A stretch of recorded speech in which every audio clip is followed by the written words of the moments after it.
नमस्ते पेरेंट्स।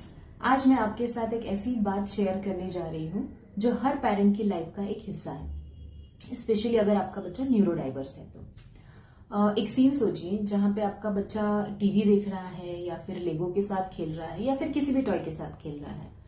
आप आते हैं और उसको बोलते हैं कि बेटा अभी 5 मिनट पे हम लोग नहाने के लिए जाएंगे, ओके। और फिर क्या होता है, वो 5 मिनट खत्म होते ही एकदम से मेल्टडाउन, रोना, चिल्लाना, फ्रस्ट्रेशन। अक्सर आप सोचते होंगे कि इतनी सी बात पे इतना बड़ा रिएक्शन क्यों। दोस्तों, जवाब यही है कि ये इतनी सी बात नहीं है।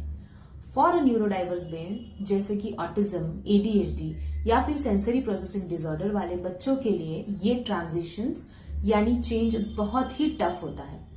आज हम समझेंगे क्यों। पहला रीजन है प्रेडिक्टेबिलिटी। न्यूरोडाइवर्स बच्चों को प्रेडिक्टेबिलिटी बहुत पसंद होती है। उनका दिमाग एक तरह का सिस्टम बना लेता है, ये एक्टिविटी चल रही है तो इसका एंड ऐसे ही होना चाहिए। जब आप बीच में ही उनसे कुछ अलग करने को कहते हैं तो ये उनके पूरे सिस्टम को डिस्टर्ब कर देता है, जैसे आपका कंप्यूटर हैंग हो जाना। दूसरा बड़ा रीजन है कॉग्निटिव फ्लेक्सिबिलिटी। यही वो स्किल है जो हमें इजीली एक थॉट से दूसरे थॉट में स्विच होने में हेल्प करती है। अब न्यूरोडाइवर्स बच्चों में ये स्किल थोड़ी डिफरेंटली डेवलप होती है, इसीलिए मेंटली उनको गेयर चेंज करना पड़ता है, जो कि हम इमेजिन भी नहीं कर सकते। बहुत एग्जॉस्टिंग हो जाता है उन बच्चों के लिए। और तीसरा है सेंसरी ओवरलोड। सोचिए, अगर आपका बच्चा डीपली एंगेज है अपने प्ले में या फिर किसी एक्टिविटी में, उसका पूरा फोकस उसी एक्टिविटी पे है, उस मोमेंट में उसका पूरा वर्ल्ड वही एक्टिविटी है।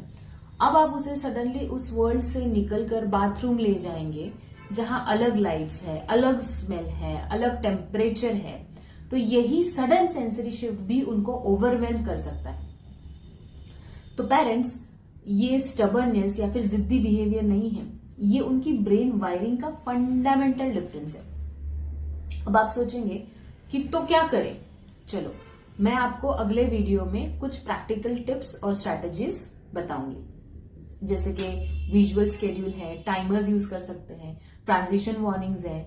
ये सारे कंसेप्ट जो बहुत हेल्प करते हैं बच्चों को इजीली ट्रांजिशन करने में।